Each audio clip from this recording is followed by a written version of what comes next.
Assalamualaikum warahmatullahi wabarakatuh. Perkenalkan, nama saya Sofia Nurrasyida dari kelas 11 MIPA 2. Di sini saya akan menjelaskan salah satu materi dari bab 2 mengenai ancaman terhadap integrasi nasional di bidang sosial budaya. Sebelum kita membahas lebih lanjut mengenai ancaman integrasi nasional di bidang sosial budaya, kita harus cari tahu apa itu integrasi. Jadi, integrasi adalah sebuah sistem yang mengalami pembauran sehingga menjadi suatu kesatuan yang utuh. Integrasi berasal dari bahasa Inggris, integration, yang berarti kesempurnaan atau keseluruhan. Di negara sebesar Indonesia, integrasi tidak hanya terbatas pada sekelompok masyarakat saja, melainkan mencapai lingkup yang luas, yaitu negara. Integrasi yang dimiliki biasanya disebut integrasi nasional.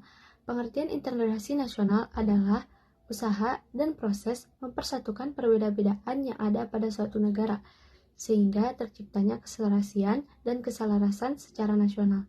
Pancasila sebagai ideologi bangsa masih sangat rawan terhadap berbagai bentuk ancaman, salah satunya ancaman di bidang sosial budaya. Bidang sosial budaya dapat diartikan sebagai kondisi dinamik yang berisi keuletan dan ketanggung-jawaban, yang mengandung kemampuan untuk mengembangkan kekuatan nasional dan menghadapi serta mengatasi segala ancaman, hambatan, gangguan, dan tantangan baik yang datang dari luar maupun dari dalam, secara langsung maupun tidak langsung, yang membahayakan kelangsungan kehidupan sosial budaya bangsa dan negara Republik Indonesia. Berdasarkan Pancasila dan Undang-Undang Dasar 1945, ancaman yang berdimensi sosial berasal dari dalam, didorong oleh isu-isu kemiskinan, kebodohan, kelatar belakangan, dan ketidakadilan. Isu tersebut dapat memicu timbulnya permasalahan seperti separatisme, terorisme, kekerasan, dan bencana akibat perbuatan manusia, sehingga dapat mengancam persatuan dan kesatuan bangsa Indonesia. Contoh kasus ancaman di bidang sosial budaya seperti negeri jiran Malaysia yang mengklaim kebudayaan Indonesia sebagai miliknya. Ancaman dari luar timbul sebagai akibat pengaruh negatif globalisasi sebagai berikut. Yang pertama, munculnya gaya hidup konsumtif dan selalu mengonsumsi barang-barang dari luar negeri. Yang kedua, munculnya sifat hedonisme. Apa itu sifat hedonisme?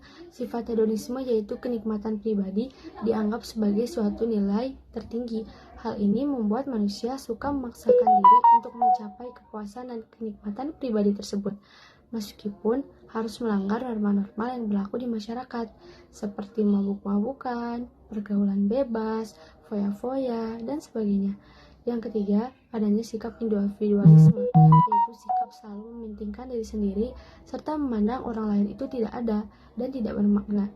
Sikap seperti ini dapat ditimbulkan ketidakpedulian terhadap orang lain, misalnya sikap selalu menghardik pengemis, pengamen, dan sebagaimananya.